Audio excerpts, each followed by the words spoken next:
Old Hickory, 7th President of the United States, first Democrat, and a party that has been in decline since Barack Obama left. Much like in my hometown when Charlie Sanders left. And I have documented top tens of the lowlights that have happened. Since leadership changed to this conservative base that believes it's okay to come in our homes, teach our children values of hypocrisy, and then to turn around and dance around the same laws they used to cage our children. And I'm not going to tolerate it. I've started to sign my complaints as Old Hickory 2 and started to cite legislation like the Freedom Act, which used to be called the Patriot Act before they took their two steps. When I said I was from Tennessee, as far as my family goes, they started to dance a little bit. They started to change things. Finally, down in Mississippi, Benny Richardson filed a complaint against the Ku Klux Klan from the NAACP, Benny Thompson, I'm sorry, and I have tried to get Derrick Forward to do the same here in Ohio. I've gave him plenty of information. I think a great place to start would be the Golden Lamb owned by Rob Portman, who is the opponent of my friend Charlie Sanders, our mayor here in Waynesville. There was shenanigans, as far as I'm concerned, from the time that me and Charlie talked to the police officers on Main Street just outside of McDonald's, Soro 5, about the accusations of me and my brother being associated with the Kehoe brothers. A situation that got straightened out quickly by great leadership like Charlie Sanders as the mayor here in Waynesville. And then they started to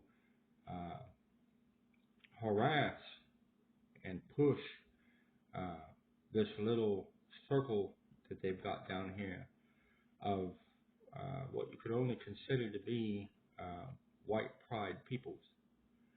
And it showed up here in our town when they started to bully motorists and started to look at them as people that they could intimidate, really, is what they did. They didn't hand out a lot of tickets, but they seemed to pull over the same types of people.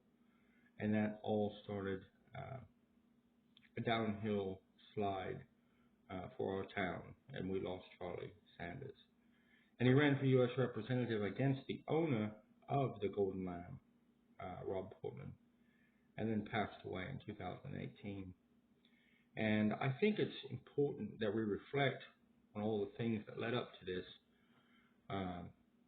Trump seizure of 1600 Pennsylvania Avenue that caused many children to have anxiety, to be concerned with the state of our country, to see all this white pride show up and stain the desk of the White House in a pair of nasty boots.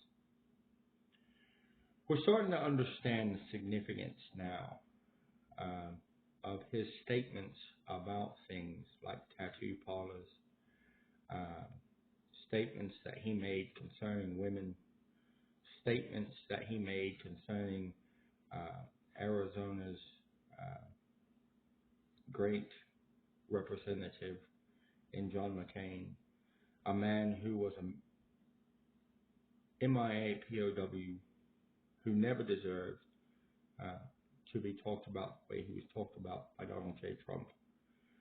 And it's time for the conservatives to admit that they've made a mistake, not only in their leadership appointment of Donald J. Trump, a real estate investor, and a man famous for saying you're fired because he's an egomaniac, if not a narcissist to the extreme, but also in the fact that they pushed this legislation through where they could listen in on conversations freely.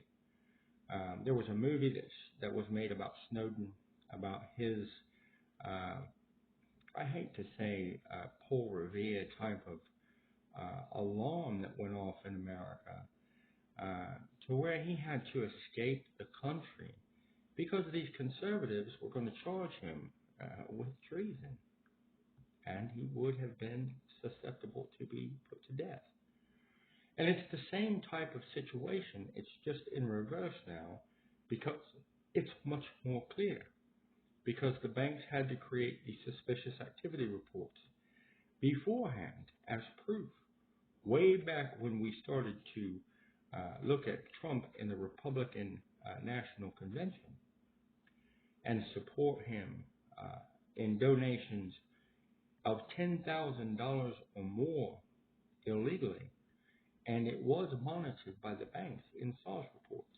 We had to create SARS reports for renters who bought money orders in excess of $1,000. This is a very complicated law, this Patriot Act was, that is now turned into the Freedom Act. And it should be integrated by the NAACP into the Ku Klux Klan case and the Ku Klux Klan law, which became law back in the era of Jackson. It was there for a reason. It was there so that these Klansmen can't intimidate.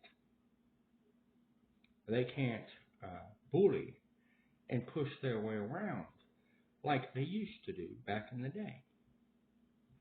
It's something that applies just like the Ingleston law applies. And these things have to be pushed to the agenda of people like the Attorney General from New York and people like Benny Thompson from Mississippi. We must hold these people accountable, especially here in Lebanon, Ohio.